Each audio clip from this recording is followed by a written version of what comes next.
निमियं जिनभासभयं विघ्नहरं पनय वञ्चियत्तभयं ओचं तत्त्वविहारं संकेवेनं निसामेह।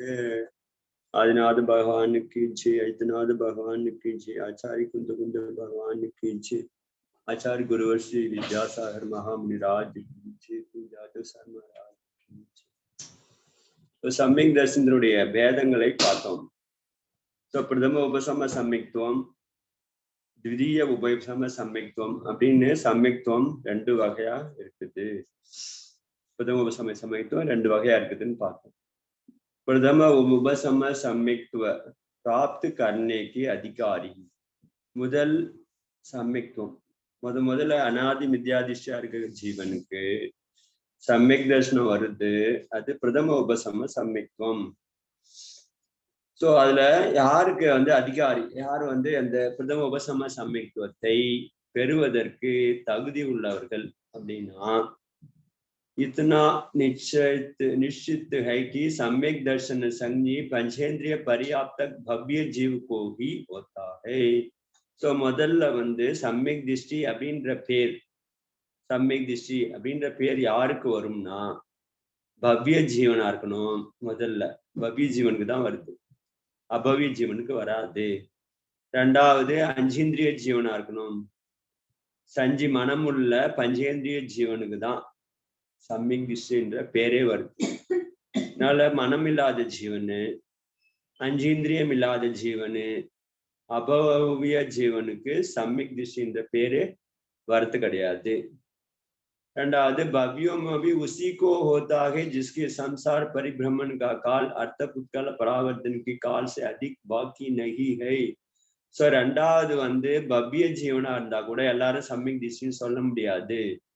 பவ்ய ஜீவன்கள்ல யாருடைய பிறவி காலம் அர்த்த புத்கல பராவர்த்தனை காலத்துக்கு உள்ளார இருக்குதோ அவங்களுக்கு தான் வரும்.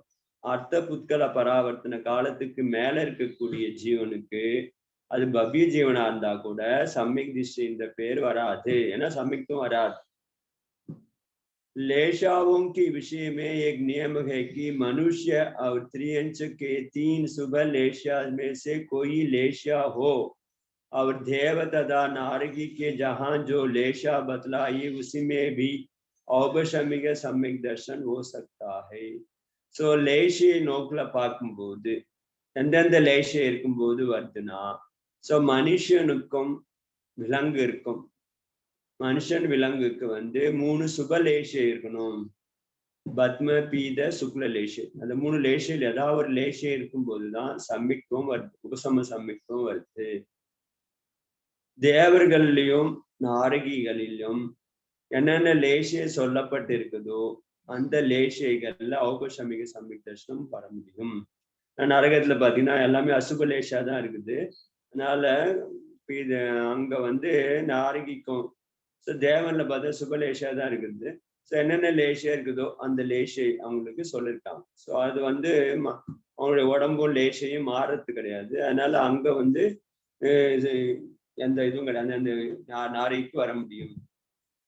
सम्यक दर्शन की प्राप्ति के लिए गोत्र का प्रतिबंध नहीं है, अर्थात जहाँ ऊंच नीच गोत्र में से जो भी संभव हो उसी गोत्र में सम्यक दर्शन हो सकता है. ஸோ கோத்திர கர்மம் சம்பந்தமா எந்த கட்டுப்பாடும் கிடையாது. உச்ச கோத்திரமும் இருக்கலாம், நீச்ச கோத்திரமும் இருக்கலாம். सम्यक தர்ஷனம் ஆனதுக்கு அப்புறம் உச்ச கோத்திரம் வந்துட்டு, ஆனா அது ஆகும்போது நீச்ச கோத்திரத்துல இருக்கிற ஜீவனுக்கு கூட கோத்திர கர்மம் நீச்சமா இருந்தா கூட सम्यक தர்ஷனம் வர முடியும். நாரகிக்கு விலங்கு எல்லாம் பார்த்தீங்கன்னா நீச்ச கோத்திரம் தான், விலங்குகள்லாம் நீச்ச கோத்திரம் தான் இருக்குது. அதனால நீச்ச கோத்திரத்துல இருக்கும்போது கூட सम्यक தர்ஷனம் பிராப்தி ஆக முடியும். सम्यक दर्शनன்றது பெரிய ரத்னம். அது कर्म स्थिति के विषय में चर्चा यह है कि जिसके बध्यमान कर्मों को स्थिति अंत कोड़ा कोड़ी सागर प्रमाण हो तथा सत्ता में स्थित कर्मों को स्थिति संख्याद हजार सागर कम अंतर कोड़ा कोड़ी सागर प्रमाण हो गई हो, वही सम्यक दर्शन को प्राप्त कर सकता है. सो அடுத்த பாயிண்ட், सम्यक दर्शन வரதுக்கு என்னென்ன பூமிகான்னு பார்க்கும்போது அடிப்படையா இருக்க வேண்டியது கர்மம், பந்தமாகக்கூடிய கர்மம் வந்து அதிகமா இருக்கக்கூடாது. அந்தர் கோடா கோடி சாகரத்துக்கு தான் இருக்கணும். இப்ப ஒவ்வொரு சமயமும் பந்தமாகுது, அது வந்து அந்த கர்மத்தினுடைய ஸ்திதி காலம் அந்தர் ஒரு கோடா கோடிக்கு உள்ளார இருக்கணும். ஸோ 70 கோடா கோடி வரைக்கும் மித்யா டிஸ்ட்ரிக்ட் இருக்குது, பந்தமாக முடியும். 40 கோடா கோடி, 30 கோடா கோடி, 25 அது மாதிரி உயர்ந்த ஸ்திதி இருக்கும்போது சமயக் தர்ஷனம் வராது. பந்தமாகும் போது சமயக் தர்ஷனம் பந்தம் ஆகும்போது பந்தமாகக்கூடிய கர்மம் வந்து அந்தர் கோடா கோடி காலத்துக்குள்ளார இருக்கணும். அதே மாதிரியே சத்தாவில் இருக்கக்கூடிய கர்மம், அதாவது முன்னாடி கட்டிட்டு சத்தாவில் இருக்கக்கூடிய கர்மத்தினுடைய ஸ்திதி காலம் சங்கியாத வருஷம், சங்கியாத ஆயிரம் சாகரமும் குறைஞ்ச அந்தர் கோடா கோடி. ஸோ ஒரு கோடா கோடி விட இன்னும் கம்மியா இருக்கணும். அதாவது சில ஆயிரம் கோடா இது கோடி சாகரம் கம்மியா இருக்கும்போது தான் சமயக் தர்ஷனம் வருது. அதனால பந்தமாக கர்மமும் அப்புறம் வந்து சத்தாவளகிற கர்மமும் அந்தர கோடா கோடிக்குள்ளார இருக்கணும். அப்பதான் சமயக் தர்ஷனம் வருது. इससे अधिक स्थिति बंद रखने में पर सम्यक दर्शन प्राप्त नहीं हो सकता है. ஸோ இது அதுக்கு மேல இருந்ததுன்னா, சப்போஸ் ஒருத்தருக்கு வந்து பந்தமாகக்கூடிய கர்மம் அதிகபட்சமா அந்த ஒரு கோடா கோடிக்கு மேல இருந்ததுன்னா அவங்களுக்கு வந்து சமயக் தர்ஷனம் வராது. இது வந்து சொல்லியிருக்கிறாங்க.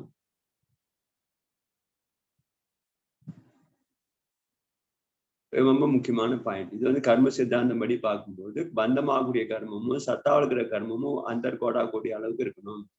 इसी प्रकार जिसके अप्रशस्त प्रकृति का अनुभाग स्थिति अनुभाग द्विस्थानगत और प्रशस्त प्रकृति का अनुभाग चतुर्स्थान घट होता है, वही औपशमिक सम्यक दर्शन प्राप्त कर सकते हैं.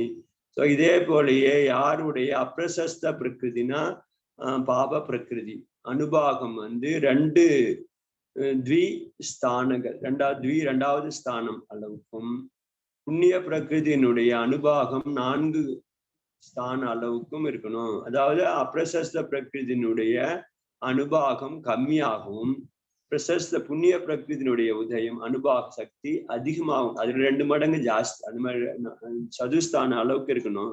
அப்பதான் உபசம சமயக் தர்ஷனம் பிராப்தம். ஏன்னா உபசம சமயக் தர்ஷனம் வரும்போது அசுப பிரகிருதி உதயம் அனுபாகம் கம்மியா இருக்கணும், पुण्य प्रकृति अनुभाग जास्त இருக்கணும். यहाँ इतनी विशेषता और भी ध्यान में रखना चाहिए कि जिस सादी मिथ्या दृष्टि के आहारक शरीर और आहारक शरीर अंगोपांग की सत्ता होती है, उसे प्रथम उपशम सम्यक दर्शन नहीं होता. अब இன்னொரு விஷயத்தையும் நம்ம ஞாபகம் வச்சிருக்கணும். சாதி மித்யா திருஷ்டி ஏற்கனவே சமயக் தர்ஷனம் வந்துச்சு, மறுபடி அவரு மித்யாதிஷ்டி ஆயிட்டார். அப்படி இருக்கக்கூடிய மித்யாதிஷ்டி கிட்ட சாதி மித்யாதிஷ்டின்னு சொல்றோம். அந்த சாதி மித்யாதிஷ்டி கிட்ட ஆகாரக சரீரமும் ஆகாரக சரீர அங்கோபாங்கமும் சத்தாவுல இருக்கக்கூடாது. சத்தாவுல இல்லாம இருக்கும்போதுதான் முதல் உபசம சமயக் தர்ஷனம் வருது. அனாதி மித்யாதிஷ்டிக்கு இத்தனி சத்தா ஹோத்தி ஹி நஹி ஹை. அதனால அனாதி மித்யாதிஷ்டிக்கு இந்த ஆகாரக சரீரம் சத்தாவில் இருக்கவே இருக்காது. इस प्रकार प्रथम उपसमय सम्यक दर्शन से च्युत हुआ जीव दूसरी बार सम्यक प्रथम उपसमय सम्यक्त्व तब तक नहीं प्राप्त होते हैं.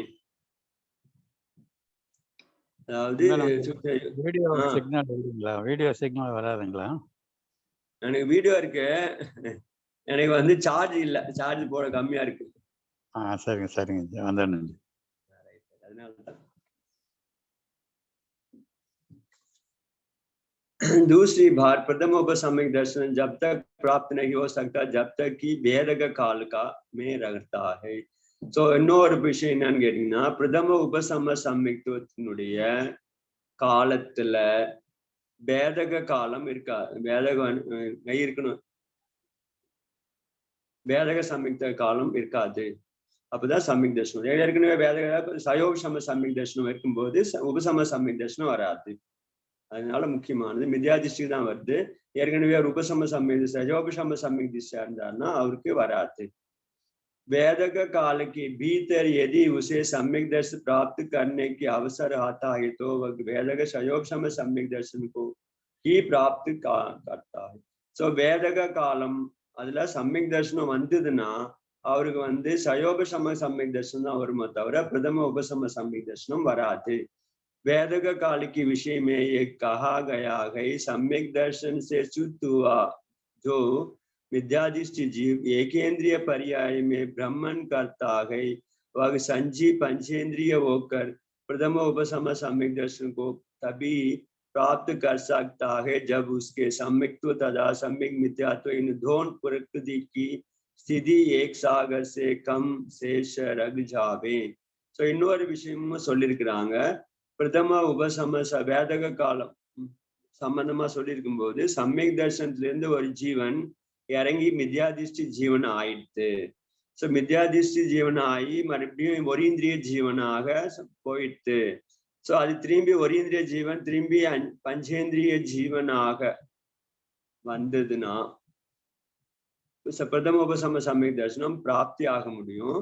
எப்ப அதனுடைய சம்யக்துவம் சம்யக் மித்யாத்துவம் ரெண்டு பிரகிருதியினுடைய காலம் வந்து ஒரு சாகரத்துக்கு கம்மியா இருக்குது. அப்பதான் ரெண்டாவது முறை சம்யக் தர்சனம் வர முடியும். அதனாலதான் சொல்லியிருக்கிறாங்க சம்யக் தர்சனம் வந்துச்சு உபசம சம்யக் தர்சனம் வந்துச்சுன்னா திரும்பி உடனே உபசம சம்யக் தர்சனம் வராது. ஸோ நம்ம காலம் பொறுத்துதான் வருது. பல்யத்துல ஏதோ ஒரு பாகம் சொல்லுவாங்க, அசங்கியாத பாகம் ஒரு பாகம், உங்களுக்கு ஒரு பாகம் ஏதோ சொல்லுவாங்க. அதுக்கப்புறம் தான் சம்யக் தர்சனம் பிராப்தி ஆகுது. अल यदि सम्यक दर्शन से शुद्ध हुआ जीव विकलेंद्रिय में परिभ्रमण करता है तो उसकी सम्यक्त्व और सम्यक मिथ्यात्व प्रकृति का स्थिति पृथक्त्व सागर प्रमाण शेष रगने तक उसकी वेदक काल का सकते. ஸோ வேதக காலம் அப்படின்னா வேதக காலம்னா என்னன்னு கேட்டீங்கன்னா சம்யக் தர்சனத்துல வந்து அதுக்கப்புறம் மித்யாதிஷ்டி ஆயிட்டாங்கன்னா ஸோ அந்த மித்யாதிஷ்டி ஆனதுக்கு அப்புறம் அவங்களுடைய சம்யக்துவ பிரகிருதியும் சம்யக் மித்யாத்துவ பிரகிருதியும் ஸ்திதி காலம் வந்து 3-7 சாகரோபமம் சத்தாவில் மீதி இருக்கிற வரைக்கும் வேதக காலம் சொல்லியிருக்கிறாங்க. யாருக்கு? விகலேந்திரிய ஜீவனுக்கு. ஸோ விகலேந்திரிய ஜீவன் அது 2 இந்திரியம் 3 இந்திரியம் 4 இந்திரியம் 5 ஜீவனா போயிடுச்சு. அது மித்யாத்துவத்துக்கு வந்துடுச்சுன்னா அது வந்து இப்ப வேதக காலத்துல இருக்குது. எப்ப வேதக காலம் முடியும்னு கேட்டீங்கன்னா அந்த சம்யக்துவ பிரகிருதியும் சம்யக் மித்யாத்துவ பிரகிருதியும் அதனுடைய ஸ்திதி காலம் வந்து 3-7 கடற்காலம் அளவுக்கு குறையிற வரைக்கும் வேதக காலம் இருக்கும். ஸோ முன்னாடி சொன்ன வேதக காலம் பார்த்தீங்கன்னா ஏகேந்திரிய ஜீவன். ஸோ ஏகேந்திரிய ஜீவனா போயிடுச்சுன்னா திரும்பி அது சம்யக் தர்சனம் அது மறுபடியும் பஞ்சேந்திரிய ஜீவனா வந்தா கூட அதனுடைய ஸ்திதி காலம் சம்யக்த பிரகிருதிக்கும் சம்யக்துவமும் வந்து ஒரு கடற்காலத்துக்கு கம்மியா இருக்கும் போதுதான் செகண்ட் டைம் அது அந்த பிரதம உபசம சம்யக்துவத்தை பெற முடியும். அதனால வேதக காலம்ன்றது வந்து அந்த சம்யக் தர்சனம் வந்ததுக்கு அப்புறம் உபசம சம்யக் தர்சனம் வந்ததுக்கு அப்புறம் கொஞ்சம் காலம் எந்த காலம் வரைக்கும் அது மறுபடியும் சம்யக் பிரதம உபசம சம்யக்துவத்தை பெறுவதற்கு தகுதி இல்லாதோ அந்த காலம் வரைக்கும் வேதக காலம்னு சொல்லியிருக்கிறாங்க. सम्यक्त्व प्रकृति अथवा सम्यक्त्व और सम्यक मिथ्यात्व प्रकृति दोनों के ही उद्वेलन हो गए तो ऐसी जीव पुनः सम्यक दर्शन प्राप्त करने का अवसर आने पर प्रथम उपसम सम्यक्त्व को प्राप्त करता है. அதாவது சம்யக் தர்சனம் வந்துட்டு மித்யாதிஷ்டி ஆயிட்டாங்க, சாதி மித்யாதிஷ்டி ஆயிட்டாங்க. அவங்ககிட்ட வந்து சம்யக்துவ பிரகிருதியும் சம்யக் மித்யாத்துவ பிரகிருதியும் உத்வேலனம் ஆயிடுச்சு. உத்வேலனா மறுபடியும் மித்யாத்துவமா மாறி போச்சு அப்படின்னா திரும்பி அவங்க சம்யக் தர்சனம் பிராப்தி அடைய முடியும், பிரதம உபசம சம்யக்துவம் பிராப்தி அடைய முடியும் அப்படின்றதும் சொல்லியிருக்கிறாங்க. तात्पर्य एक है कि अनादि मिथ्यादिष्टि जीव के सर्वप्रथम प्रथम उपसम सम्यक्त्व ही होता है और सादी मिथ्यादिष्टि में 26 மற்றும் 27 प्रकृति की सत्ता वाली जीव की दूसरी बार भी प्रथम उपसमय सम्यक दर्शन होता है, किंतु 28 प्रकृति के सत्ता वाले के जीव वेदक काल के भीतर दूसरा बार सम्यक दर्शन हो तो वेदक சயோக சம்யக் ही होता है. ஸோ இன்னொரு தாத்பரியம் என்னன்னு கேட்டீங்கன்னா அனாதி காலமா மித்யாதிஷ்டி ஆகிறவங்களுக்கு முதல்ல எந்த சம்யக் தர்சனம் வருதுன்னா பிரதம உபசம சம்யக் தர்சனம் தான் வருது. சாதி மித்யாதிஷ்டி ஆயிருந்தாங்க, சம்யக் தர்சனம் வந்துடுச்சு, மறுபடியும் மித்யாதிஷ்டி ஆயிட்டாங்க. அவங்க வந்து சாதி மித்யாதிஷ்டி அவங்க கிட்ட வந்து 26, 27 பிரகிருதி சத்தாவோட இருக்குதுன்னா அவங்களுக்கு 2வது பிரதம உபசம சம்மிக்துவம் வர முடியும். ஆனால் 28 பிரகிருதி உடையவங்களுக்கு அந்த பேதக காலம் முடிகிற வரைக்கும் சம்யக் தர்சனம் வராது.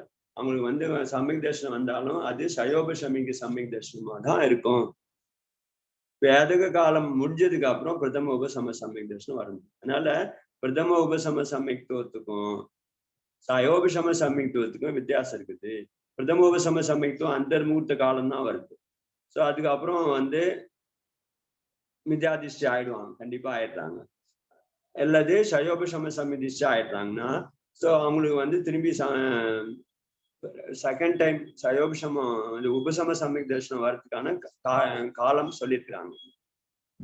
इस प्रकार सम्यक दर्शन प्राप्त करने की योग्यता रखने वाले संजी पंचेंद्रिय पर्याप्तक विशुद्ध युक्त जागृत सागर साकार उपयोग युक्त चारोंगति वाले भव्य जीव सब सम्यक दर्शन धारण करने के सम्मुख होता है, तब शयोपशमिक विशुद्ध देशना प्रयोग करण इन 5 लब्धियों को प्राप्त होते हैं. இது மாதிரி சம்யக் தர்ஷன் பிராப்தி ஆகிறதுக்கு யோக்கியமான சஞ்சி ஜீவன், மனமுள்ள ஜீவன், பஞ்சேந்திரிய ஜீவன், பர்யாப்தக ஜீவன், விசுத்த பரிணாமத்தோட கூடிய ஜீவன், விழிப்பாக இருக்கக்கூடிய ஜீவன், சாகார உபயோகத்தோட ஞானோபயோகத்தோட இருக்கக்கூடிய ஜீவன், 4 கதி இருக்கிற பவ்ய ஜீவனுக்கு சம்யக் தர்சனம் வர முடியும். அப்படி சம்யக் தர்சனம் பிராப்தி ஆகிறதுக்கு அவங்க ரெடியா இருக்கும்போது அவங்களுக்கு வந்து 5 விதமான லப்திகள் பிராப்தி ஆகுது. அந்த 5 விதமான லப்திக்கு பேரு சயோபசமிக லப்தி, விசுத்த லப்தி, தேசனா லப்தி, பிராயோகிய லப்தி, கர்ண லப்தி. இந்த 5 லப்தி வராம பிரதம உபசம சம்யக் தர்சனம் வராது. लब्धिना प्राप्ति। इनमें कर्ण लब्धि को छोड़कर शेष 4 लब्धियां सामान्य है. இந்த கர்ண லப்தியை விட்டுட்டு முதல்ல இருக்கக்கூடிய சயோபசமம், விசுத்தி, தேசனா, பிராயோகியன்னு சொல்றாங்களே, இந்த 4 லப்திகளும் சாமானியமாகும். அதாவது பவ்யனுக்கும் வருது, அபவ்யனுக்கும் வருது. ஆனா கர்ணலப்தி பவ்ய ஜீவனுக்கு மட்டும்தான் வருது. கர்ணலப்தி வந்துடுச்சுன்னா அந்த ஜீவன் கண்டிப்பாக சம்யக் தர்சனத்தை பிராப்தி அடைஞ்சே ஆகணும். இது வந்து முக்கியமாகும். அதனால இந்த 5 லப்திகள் பத்தி நீங்க வந்து தெரிஞ்சுக்கணும். ஸோ முதல் வந்து சயோபசமிக லப்தி.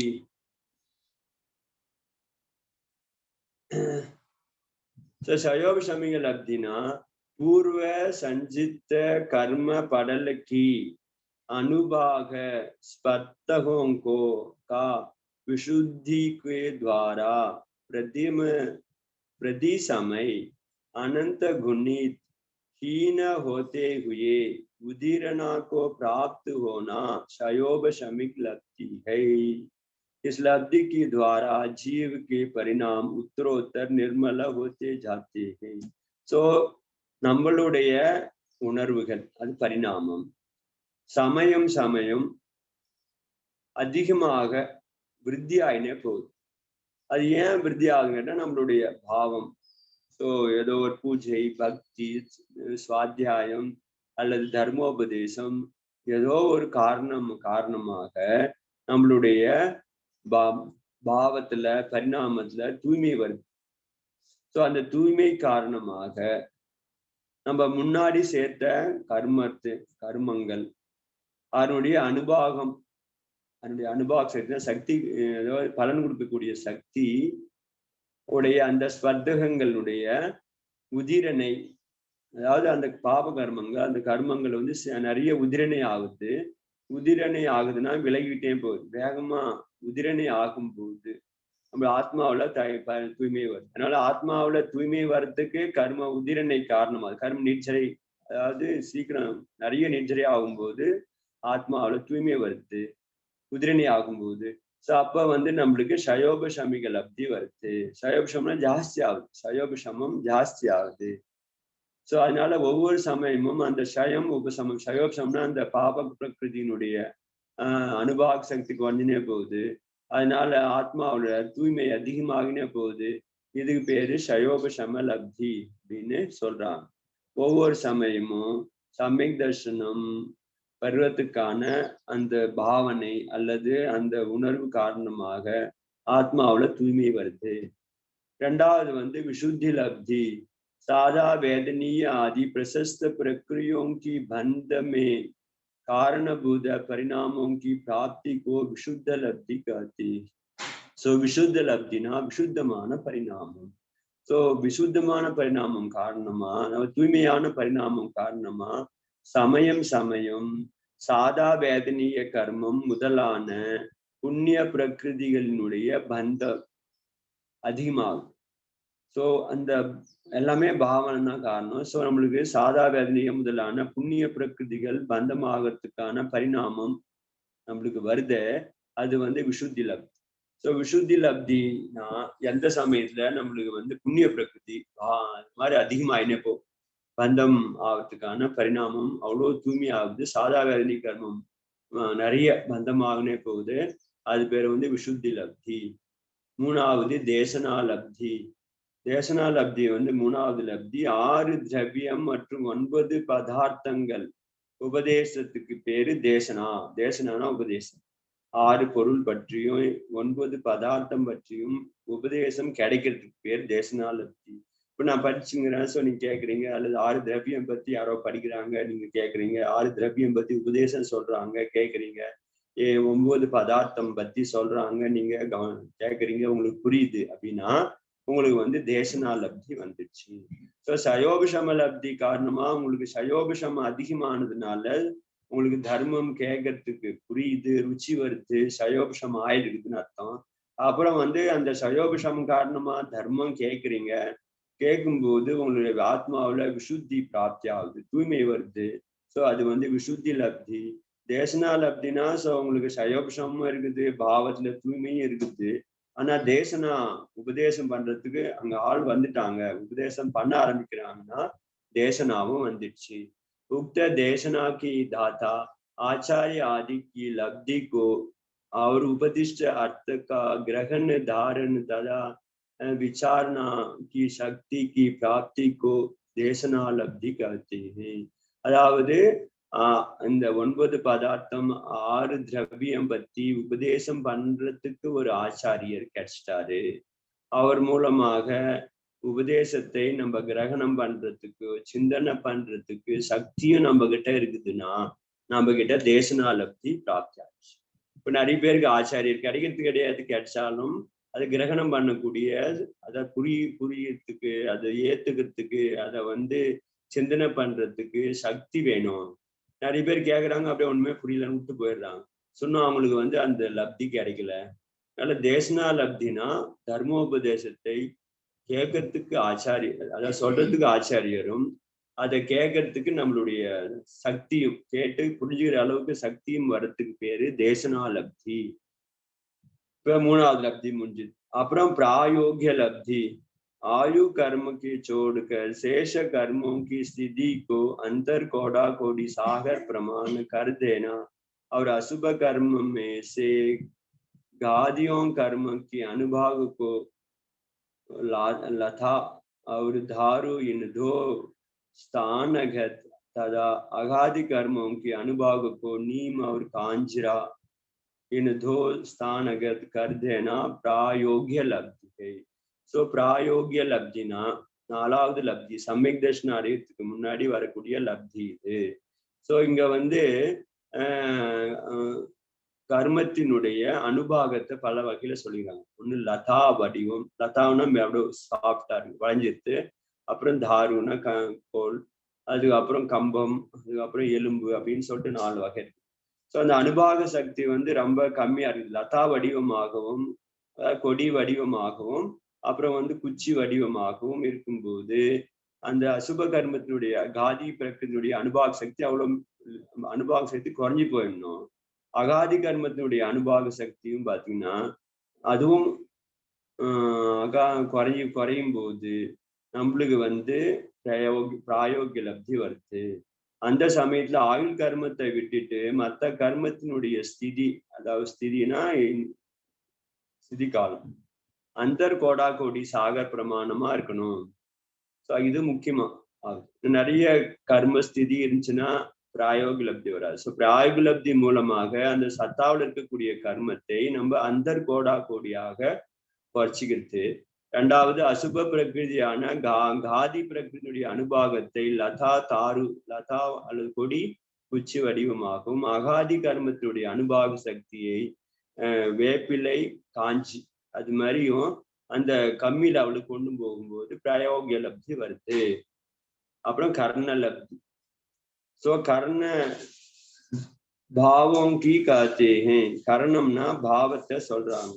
सम्यक दर्शन प्राप्ति कराने वाले करणों भावों को प्राप्ति को कर्ण लब्धि कहते हैं. सम्यक दर्शनम प्राप्ति ஆகிறதுக்கு தேவையான பரிணாமம் வரதுக்கு பேர் கர்ணல். கர்ணலப்திக்கு மூலமாக சம்யக் தர்ஷனம் அடையிறதுக்கான பாவம் வருது, பரிணாமம் வருது, அந்த மாதிரி ஒரு நிலை ஏற்படுது. அதுக்கு பேர் கர்ணலப்தி. கர்ணலப்திக்கு தீன் பேத ஹோத்தே ஹே. கர்ணலப்தி வந்து மூணா இருக்குது. அத பிரவருத்தி கரணம், அதா பிரவருத்தி கரணம், அபூர்வ கரணம், அனிவிருத்தி கரணம் அப்படின்னு கர்ணலப்தியும் 3 வகையா பிரிக்கலாம், 3 நிலையில பிரிக்கலாம். முதல்ல வந்து இந்த கர்ணலப்தி 4 லப்தியும் ஒரு ஜீவன் கடந்ததுக்கு அப்புறம் 5வது லப்தியா கர்ணலப்தி வருது. கர்ணலப்தியில வந்து அத பிரவருத்தி கரணம், அபூர்வ கரணம், அனிவிருத்தி கரணம் அப்படின்னு சொல்லிட்டு 3 கரணம் வருது. ஸோ அந்த 3 கரணம் காரணமாக நம்மளுக்கு வந்து சம்யக் தர்ஷனம் வருது.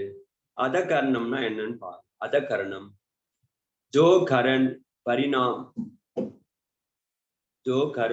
परिणाम इसकी पूर्व प्राप्त ना हो उन्हें अध प्रवृत्ति करणम. ஸோ இந்த அத பிரவருத்தி காரணம்னா முன்னாடி வந்து இது மாதிரி பரிணாமமே நம்மளுக்கு வரவே இல்லை, தான் ஃபர்ஸ்ட் டைம் வருது. ஸோ பரிணாமம்னா என்னன்னு தெரிஞ்சாதான் புரிஞ்சுக்க முடியும். ஸோ அது மாதிரி ஒரு ஃபீலிங் சொல்றேன்னா, அது மாதிரி ஒரு உணர்வு நம்மளுக்கு இது வரைக்கும் வருது. அதாவது ஒரு கோயிலுக்கு போனா, அப்பா இந்த கோயிலுக்கு வந்த உடனே எனக்கு அவ்வளோ மனசு அமைதியாகுது. இது மாதிரி அமைதி நான் இது வரைக்கும் பார்த்தது. எப்படின்னா சமயசிகரம் போறீங்க இல்லை ஏதோ ஒரு கஷேத்திரம் பண்ணணும், அவங்க மனசு அப்படியே அந்த கோயில் இடத்துக்கு போன உடனே அந்த பகவானை பார்த்த உடனே ஒரு மனசுல ஒரு அமைதி வருது. அது மாதிரி ஒரு அமைதியை நீங்க இது வரைக்கும் அனுபவமே பண்ணல, இப்பதான் ஃபர்ஸ்ட் டைம் பண்றீங்க இது மாதிரி ஒரு அமைதி. ஸோ அது மாதிரி அதற்கரண காலத்துல உங்களுடைய பரிணாமம் இதுக்கு முன்னாடி இது மாதிரி ஒரு நிலையே அடையல. இதுதான் முதல் தர்மா. அது மாதிரி அமைதி, அவ்வளோ தூய்மை, அவ்வளோ சாந்தி, அவ்வளோ சுகமா இருக்குது. इसकी दूसरा सार्थक नाम अतःकरण है, जिसमें आगामी समय में रहने वाले जीवों के परिणाम पिछली समयवर्ती जीवों के परिणाम से मिलते जुड़ते हो उसे अध प्रवृत्तिकरण करते हैं. ஸோ வேற ஒரு நோக்கில பார்க்கும்போது அத பிரவருத்திகரணம் வந்து ஒரு சமயம் அந்த முன்னாடி இருக்கக்கூடிய ஜீவனுடைய பரிணாமமும் பின்னாடி வரக்கூடிய ஜீவனுடைய பரிணாமமும் சேர்ந்து ஒன்னா கலந்து இருக்கலாம். முன்னாடி இருக்கிற பரிணாமம் பின்னாடி இருக்கிற ஜீவனுக்கு இருக்க முடியும், பின்னாடி இருக்கிற ஜீவனுடைய பரிணாமம் முன்னாடி இருக்கிற ஜீவனுக்கு இருக்க முடியும். அது மாதிரி அந்த அத பிரவருத்தி காரண காலத்துல வருது. इसमें समयवर्ती तथा विषम समयवर्ती जीवों की परिणाम समान और असमान दोनों प्रकार की होती हैं. இந்த சமயவர்த்தின்னு இப்போ அந்த பரிணாமத்தை அடைஞ்ச ஜீவனுக்கு ஸோ ஒரு சமயம் 2 சமயம் 3 சமயம் சொல்லிட்டு வருஷலா சமயம் வருது.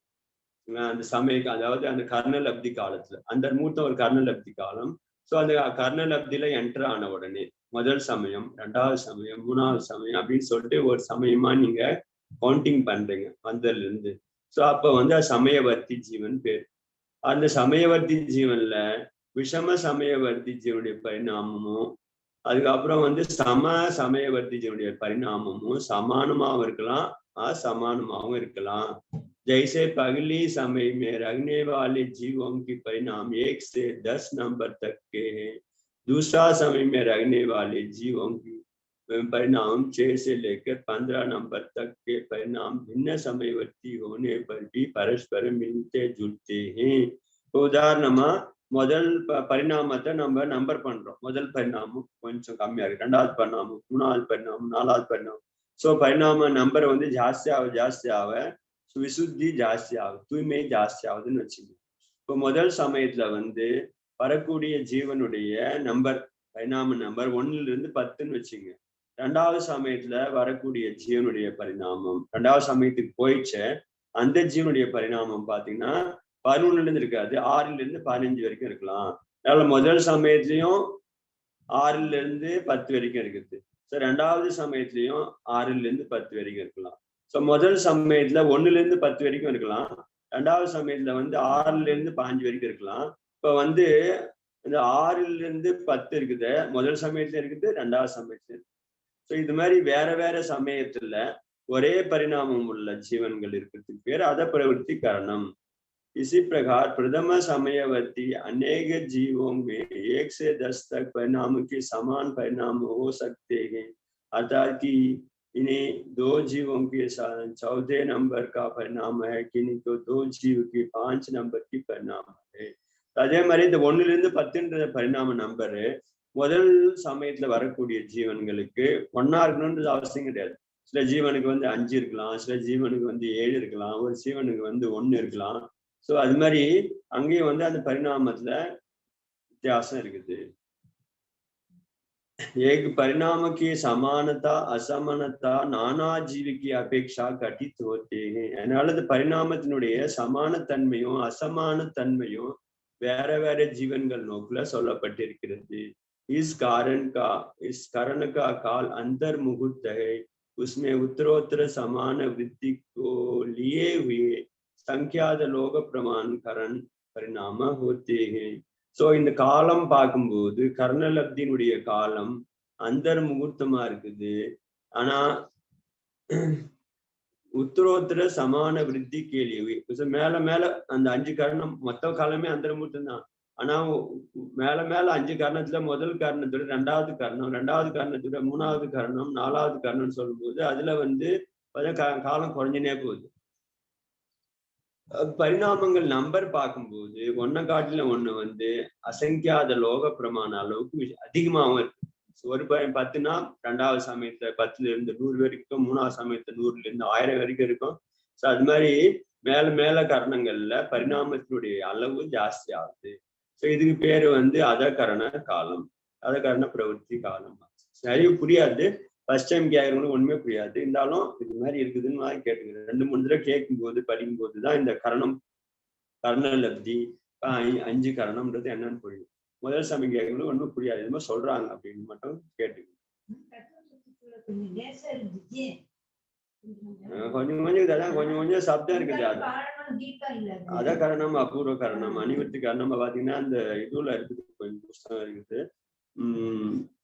ஆகமனில புக்ல கொஞ்சம் விரிவா இருக்கும். ஸோ சில புஸ்தகங்கள்ல லப்தி சாரம் நூல்கள் நிறைய இருக்கும். ஸோ ரொம்ப கொஞ்சம் சித்தாந்தமா இருக்கிறதுனால இது வந்து கொஞ்சம் கஷ்டமா இருக்குது. அதனால இந்த சமயக் தர்ஷனம் வரதுக்கு முன்னாடி இந்த 5 லப்தி வருதுன்னு புரிஞ்சுக்கணும். 5 லப்தியில வந்து கர்ண லப்தி கடைசியா வருது, அது பப்பி ஜீவனுக்கு மட்டும்தான் வருது. அந்த கர்ண லப்தியில 3 கர்ணம் இருக்குது. அத கரணம், அபூர்வ கரணம், அனிபுத்தி கரணம், 3 கர்ணம் இருக்குது. ஸோ அந்த கர்ணங்கள் என்னன்னா, கர்ணம்னாலே பரிணாமம். ஸோ இங்க வந்து நம்பர் வந்து உங்களுடைய பரிணாமம்னா உங்களுடைய உணர்வுகள், உங்களுடைய ஆத்மாவில வரக்கூடிய தூய்மை, அந்த ஆத்ம தூய்மை காரணமாக உங்களுடைய வரக்கூடிய அந்த ஃபீலிங்க நம்ம வந்து சொல்றாங்க. ஸோ அது எப்பயுமே அந்த ஃபீலிங்க ஃபீல் பண்றோம்னு, சோகமா ஃபீல் பண்றோம், துக்கமா ஃபீல் பண்றோம். ஸோ அதை வந்து அளவிட்டு பார்க்கறதுக்கு நம்ம வந்து கற்பனையால தான் அளவிட்டு பார்க்கணும். பகவான் மாதிரி நம்ம வந்து அப்படியே டிகிரி போட்டு பார்க்க முடியாது. ஸோ நம்ம சுகமாகிறேன், எந்த அளவுக்கு சுகம் இருக்கிறீங்க? சாப்பிடும்போது லட்டு சாப்பிடும்போது சுகமா இருக்குது, அதுக்கப்புறம் டிவி பார்க்கும்போது சுகமா இருக்குது, அதுக்கப்புறம் வேற ஒரு போகம் அனுபவிக்கும் போது சுகமா இருக்குது. ஆனா எல்லா சுகமும் பாத்தீங்கன்னா ஒரே சமமா இருக்கிறது கிடையாது. ஸோ இது சுகத்துல கூட வித்தியாசம் இருக்குது. அதே மாதிரி துக்கத்திலேயே பாத்தீங்கன்னா வித்தியாசம் இருக்குது. கொஞ்சம் துக்கம் இருக்குது, அதிக துக்கம் இருக்குது, அதுக்கப்புறம் அதிகமான துக்கம் இருக்குது, அதுக்கப்புறம் இன்னும் அதிகமா துக்கம் வருது. ஸோ அந்த அதிகமான துக்கம் எது, எந்த துக்கம் கம்மி, எந்த துக்கம் ஜாஸ்தி அப்படின்னு நம்மளால அறிவு வர முடியாது. ஆனா ஓரளவு சொல்ல முடியும். பல்வலி, அதுக்கப்புறம் வயிற்று வலி, அதுக்கப்புறம் கால் வலி, எல்லாமே வலியா இருந்தா கூட சில வலி லேசா இருக்குது, சில வலி ஜாஸ்தி இருக்குது. அப்ப அதுல கூட வித்தியாசம் இருக்கு, வழியில கூட வித்தியாசம். அதே மாதிரி ஆத்மானுடைய தூய்மை தன்மை, அது அமைதித்தன்மை, சந்தோஷத்துல அல்லது அதனுடைய உணர்வுகள்லையும் வித்தியாசம் இருக்குது. சோ அந்த வித்தியாசத்தை வச்சுதான் இங்க லப்திகள் வருது. கர்ண லப்தி, அபூர்வ கர்ணம். சில சமயத்துல படிக்கும்போது ரொம்ப ஆனந்தமா இருக்குது. அப்ப நம்மளுக்கு தெரியும் ஆத்மாவில தூய்மை வந்துருக்குது, ஆத்மா விசுத்தி ஜாஸ்தி வந்துருக்குது. இது வரைக்கும் நான் கேட்டதே கிடையாது, இப்பதான் புதுசா கேட்கறேன் அப்படின்னு சொல்ற ஒரு விஷயம் கேட்கும்போது திடீர்னு உங்களுக்கு ஆனந்தம் வருதுன்னா, சோ அது அபூர்வமா இருக்குது. அபூர்வகான்னு சொல்றாங்களா, இது வரைக்கும் முன்னாடி இது வரைக்கும் கேட்கவே இல்லை, இது வரைக்கும் அனுபவம் பண்ணவே இல்லை. அப்ப இப்பதான் புதுசா வந்தது. நீ பூஜை பண்ண பாருங்க, நீ பூஜை பண்ணுமே, இது வரைக்கும் பூஜை டெய்லி தான் பண்றேன், ஆனா இன்னைக்கு மாதிரி பூஜை நாள் வரைக்கும் பண்ணல. நீ பூஜையில எனக்கு அவ்வளோ மனசு அமைதி வந்தது, அவ்வளோ சந்தோஷம் வந்தது.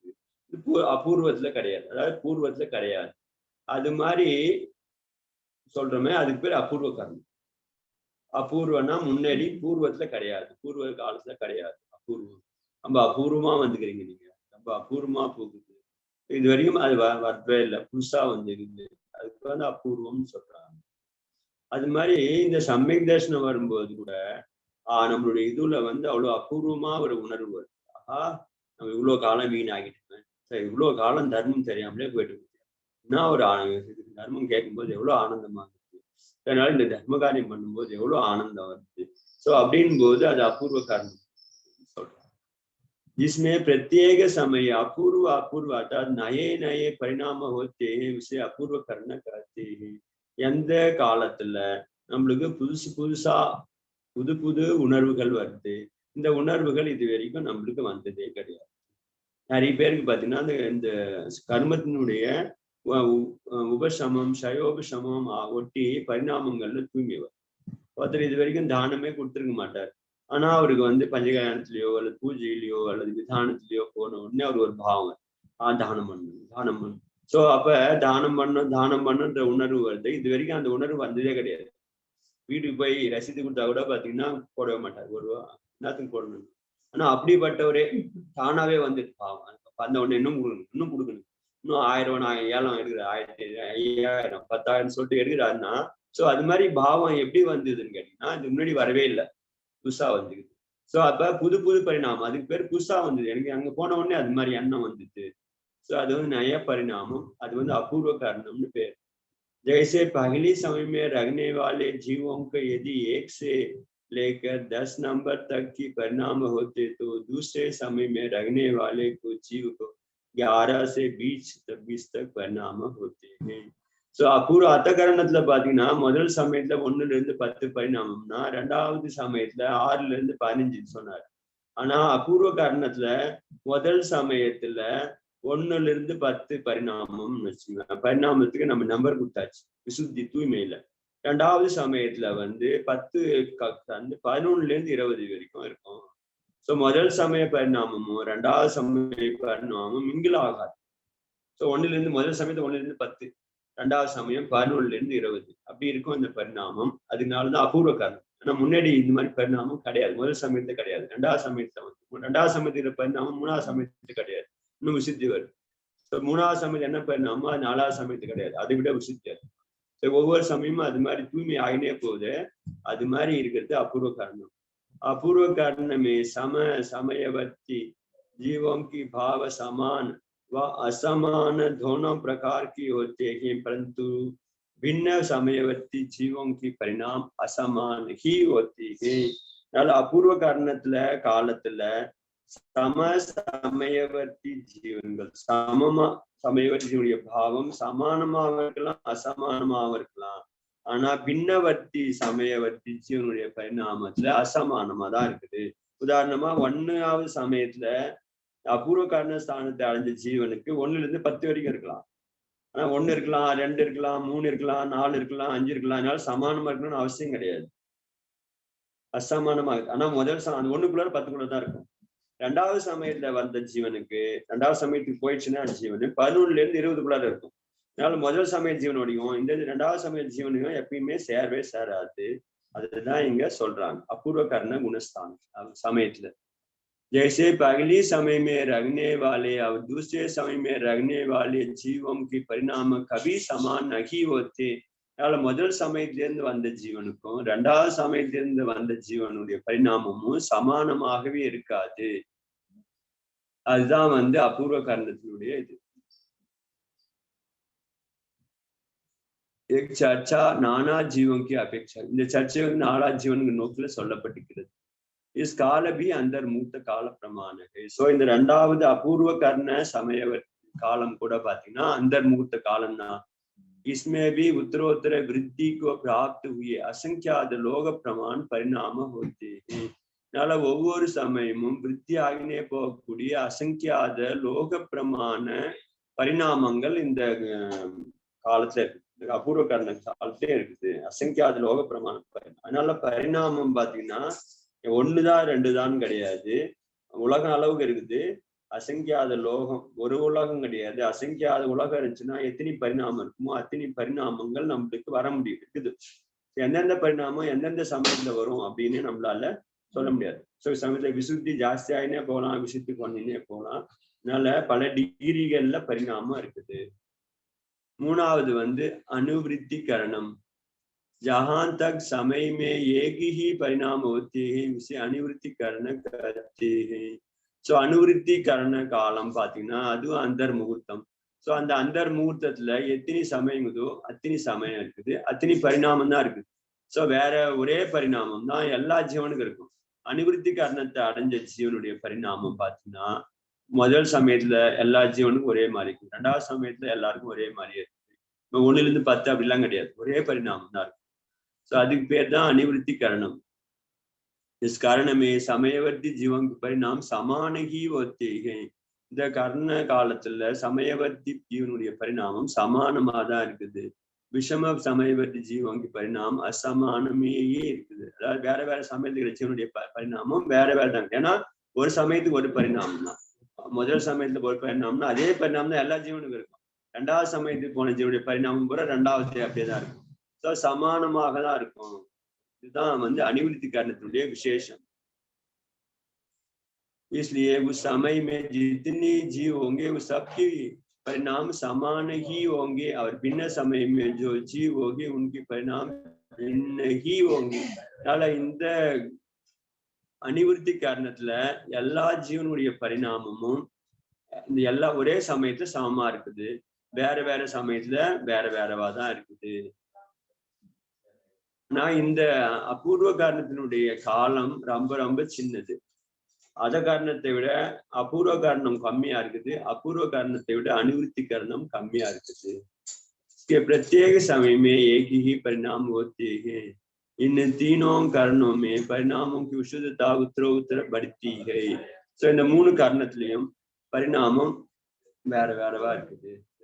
उपरयुक्त 3 कारणों में से पहली अधा प्रवृत्ति अथवा अधकरण 4 आवश्यक होते हैं. तो மேல சொல்லப்பட்ட 3 காரணங்கள்ல அத பிரவருத்தி மற்றும் அத கரணமே 4 இருக்குது.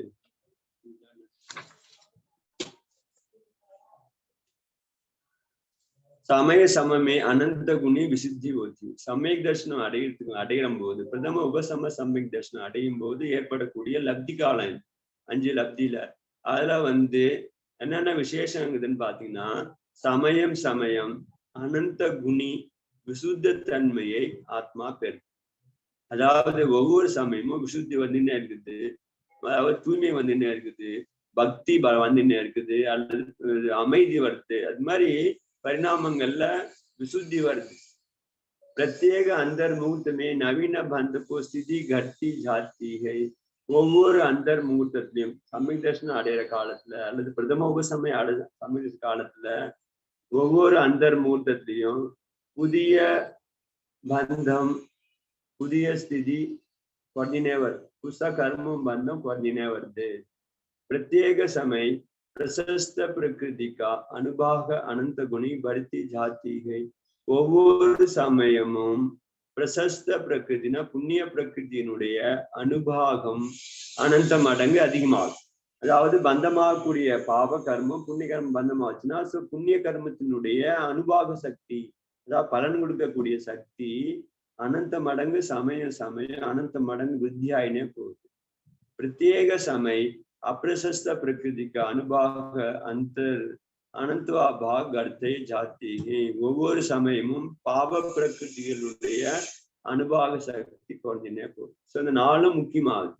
என்னன்னா முக்கியம்னா சமயக் தர்ஷனம் அடையும் போது உங்களுக்கு வந்து ஆத்மாவில சமயம் ஒவ்வொரு சமயம் எவ்வளவு காலம் சமயத்துவ காலமோ அந்த சமயத்துவம் பிரதமோபசம சமயத்துவம் அடையிற வரைக்கும் ஒவ்வொரு சமயமும் ஆத்மாவில தூய்மை அனந்த குண விருத்தி ஆகுது. ஒண்ணு. ரெண்டாவது வந்து ஒவ்வொரு அந்தர் முகூர்த்தத்திலையும் புதுசா மந்தமாகக்கூடிய கர்மத்தினுடைய ஸ்திதி வந்து ஸ்திதிகால் வந்தினே போகுது. மூணாவது புண்ணிய பிரகிருத்தினுடைய பலன் கொடுக்கக்கூடிய சக்தி அதிகமாகனே போகுது.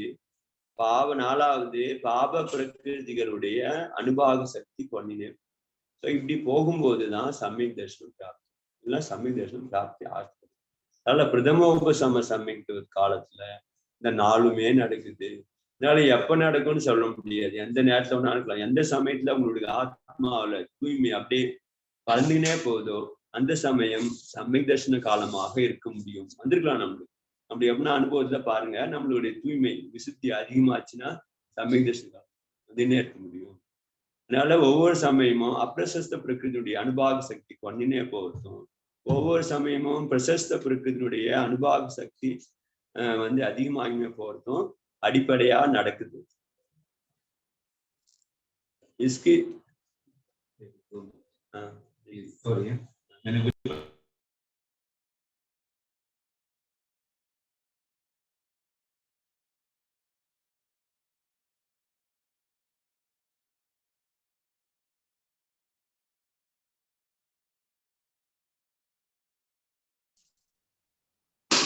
இப்படி இந்த சமயத்துவம் பத்தி உங்களுக்கு சொல்லிருக்காங்க. பிரதமோபசம சமயத்துவம் அடையிறது ரொம்ப முக்கியம்.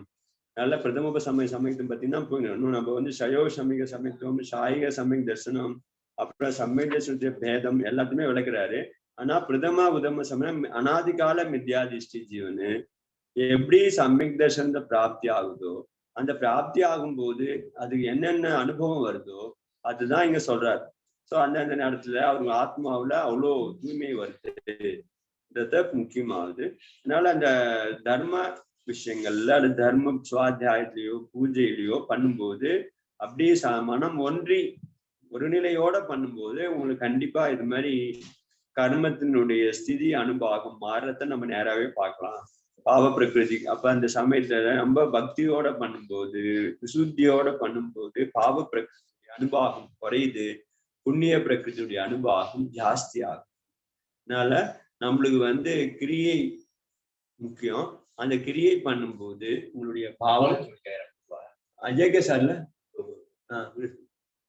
விசுத்தி காலம் ரொம்ப ஜாஸ்தி ஆகும். அதனால இது ரொம்ப முக்கியமாகும். நாளைக்கு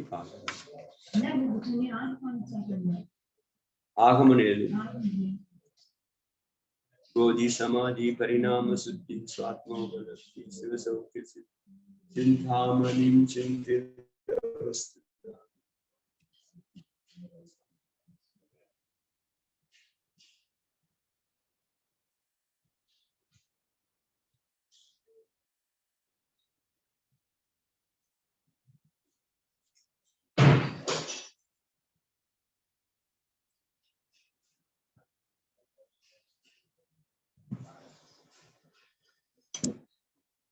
யாருக்காவது வந்தனம் ஜி. இப்ப இந்த பிரதம சமத்துவத்துக்கு அதுக்குண்டான முயற்சின்னு எந்த இதுல எங்க இருந்து ஆரம்பிக்கிற மாதிரி வரும் ஜி? அதாவது நான் யூஸ்வலா யாருன்னா புரியலையான்னு கேட்பேன். இந்த யாருன்னா புரிஞ்சுதான்னு கேக்குறேன். யாருன்னா சந்தேகம் இல்ல சமயத்துவம் ஒரு அதுல இருந்தாலும் ஆரம்பத்திலேயே கொஞ்சம் தெரிஞ்சுக்கலாமே. அதனால இது 5 கர்ணம் பத்தி எல்லோ புஸ்தகம் இருந்தாலும் படிச்சாலும் திரும்பி படிச்சுன்னே தான் புரியும். 5 கர்ணம் பஞ்சலப்தி, அதுக்கப்புறம் வந்து பிரதம உபசம சமத்துவம். இது முக்கியமா தெரிஞ்சுக்க வேண்டியது அவசியம்.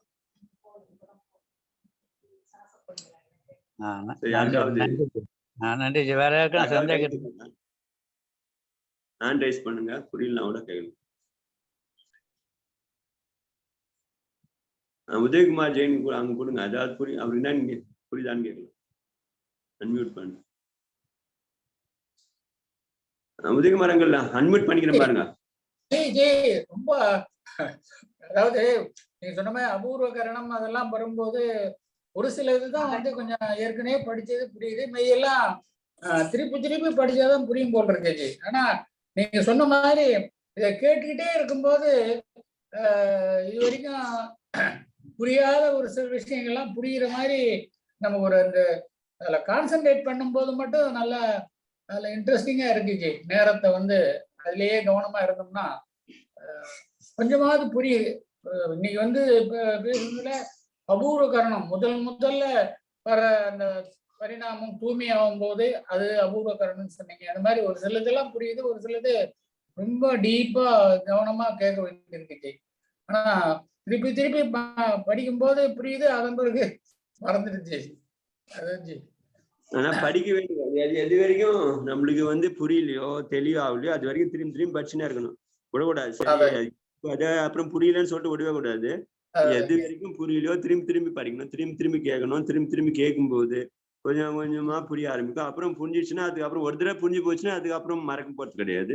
புரியாத வரைக்கும் அது நம்ம கொஞ்சம் புரியாம விட்டுருவோம், அதுக்கப்புறம் கொஞ்சம் புரியும், அதுக்கப்புறம் மறந்துடுவோம். என்ன சொல்றாங்கன்னு புரியாம இருக்கும். அதனால இந்த பிரதம உபசம சம்யுக்தம் 5 கரணம் 5 கரணம் அப்புறம் 5 லப்திகள் இத வந்து கண்டிப்பா பண்ணணும், புரிஞ்சுக்கணும். அதே மாதிரி அனுவிருத்தி கரணம், அபூர்வ கரணம், அதகரணம் இந்த 3 கரணமும் புரிஞ்சுக்கணும். ஸோ ஏன்னா இதெல்லாம் வந்து கண்ணால காமிக்க முடியாது. ஆனா ஒரு கற்பனையில ஒரு சிந்தனையில தான் நம்மளால புரிஞ்சுக்க முடியும். ஸோ பரிணாமங்கள்ல அதாவது உணர்வுகள்ல அதான் உணர்வு சொல்றேன், நம்முடைய வெளிப்பாட்டுல உணர்வுகளின் வெளிப்பாட்டுல வாழ்க்கையில நம்ம ஒவ்வொரு சமயமும் ஒவ்வொரு உணர்வுகள்ல நம்மள உணர்றோம். கோபமா இருக்கிறோம், கஷாயமா இருக்கிறோம், வேதனையா இருக்கிறோம், சோ துக்கமா இருக்கிறோம், சோகமா இருக்கிறோம். சோ அதே மாதிரி தூய்மையாவும் இருக்க முடியும். ஆத்மாவில வந்து ஒரு அமைதியும் வர முடியும். சோ அந்த அமைதி தான் நம்ம வந்து லட்சியமா வைக்கணும். சோ ஏன்னா கஷாய பரிணாமம் எல்லாம் சம்சாரத்துல போனாலே கஷாயம் தான் வருது. ஆனா அந்த தூய்மை பரிணாமம் தர்மம் கேட்கும்போது தர்மம் சுவாத்தியாயம் பண்ணும்போது தான் வருது.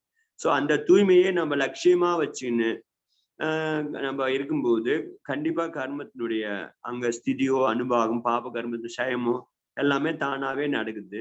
சோ அதனால அதை நம்ம ஒண்ணு கர்மமும் நம்மளுக்கு தெரியறது கிடையாது, அதே மாதிரி இந்த பரிணாமமும் புரியறது கிடையாது, பரிணாமம் புரியுது. அதனால நம்ம வந்து சமயத்துல புரிஞ்ச மாதிரி இருக்குது, புரியாத மாதிரி இருக்குது, என்னதுன்னு தெரிய மாட்டேங்குது. ஆனா புரியுற வரைக்கும் அதை முயற்சி பண்ணினே இருக்கணும்.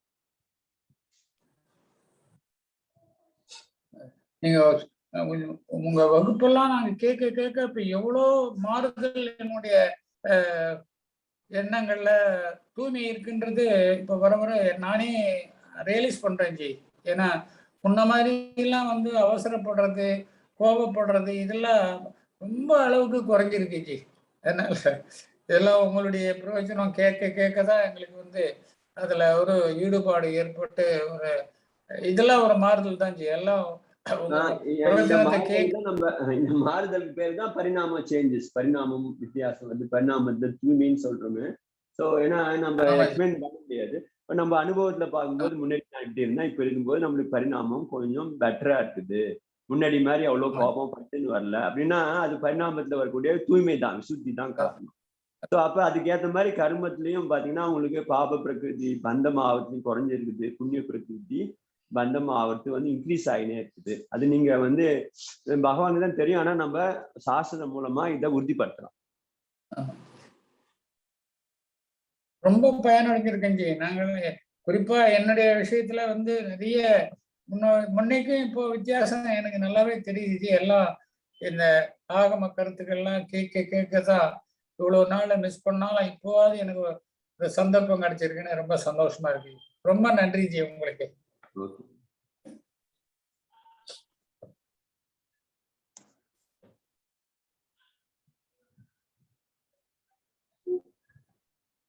அப்புறம் வேற யாருன்னா சொல்லணுங்களா? அதாவது இப்ப ஏன்னா எதுக்காக கேக்குறேன்னா உங்களுக்கு அது மாதிரி வேறுபாடுக்கு அனுபவத்துக்கு வருதா, அப்பதான் நம்ம என்ன ஓரளவு என்ன சொல்றாங்களோ அதை நம்ம புரிஞ்சுக்கிறோமா அப்படின்றதுக்கு, அனுபவமா புரிஞ்சுக்கிறோமான்றதுக்கு தான் முக்கியம். சரி, வேற யாருக்குன்னு கேட்கணும்?